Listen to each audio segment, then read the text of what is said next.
My name is Linda Peterson and I am from Brookings. My husband and I both have motorcycles, so we like to do some motorcycle riding. And I have twin boys that drive race cars, so of course the summertime is spent watching them race.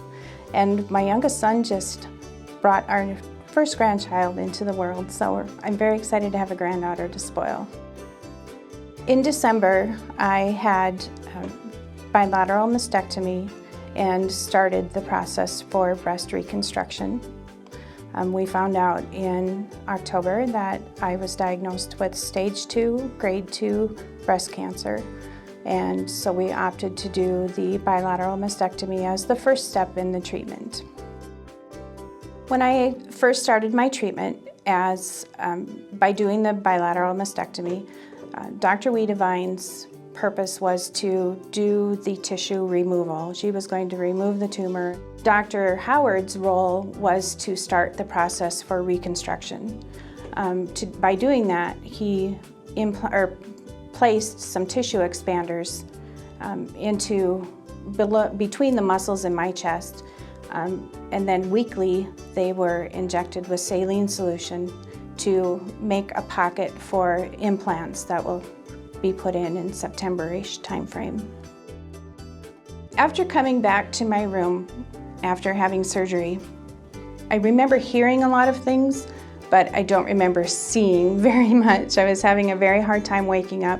And in addition to that, I'd had a very bad migraine. So I did hear a lot of what the nurses were saying, and I don't think I had ever encountered I don't know what my nurse's name was, but the compassion and the care that she showed all during the night, that first night after coming back to the room and starting to wake up, she was absolutely phenomenal.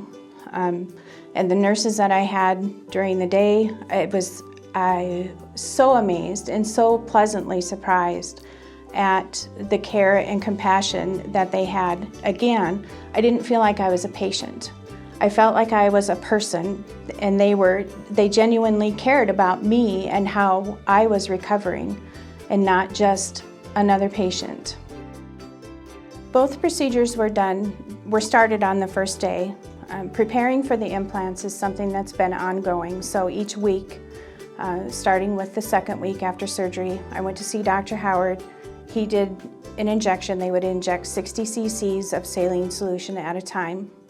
After I got a couple of those done in his office in Sioux Falls, he had taught Dr. Wiedewine how to do that. So then I was able to continue that portion of my treatment in Brookings on a weekly basis. I did have to take chemotherapy, so during the chemo treatments, the tissue expander portion of the reconstruction was put on hold. So then once chemo was over, then I was able to resume that. So being able to do that, take that weekly appointment, take advantage of doing that in Brookings instead of going to Sioux Falls every week, is a considerable cost savings. You know, when you're dealing with an illness and the amount of time that you're missing from work, having just that option of saving so much money by doing it here and the two of them working so well together was a very significant portion also of my treatment. What I really appreciated is when I had my mastectomy, all of the paperwork had not yet been completed for Dr. Howard to actually start his practice in Brookings. He was going to start that in January, but he worked with the hospital to give him special privileges in order to be able to do my surgery. I would absolutely recommend the Brookings Health System for any care, not just for breast reconstruction, but any procedure that someone might be considering. I have been truly blessed to have been placed in the care of Dr. Wiedewine and Dr. Howard. I don't think this treatment could have gone nearly as well as it did if I didn't feel that they had a vested interest in me as a person and not just as their patient.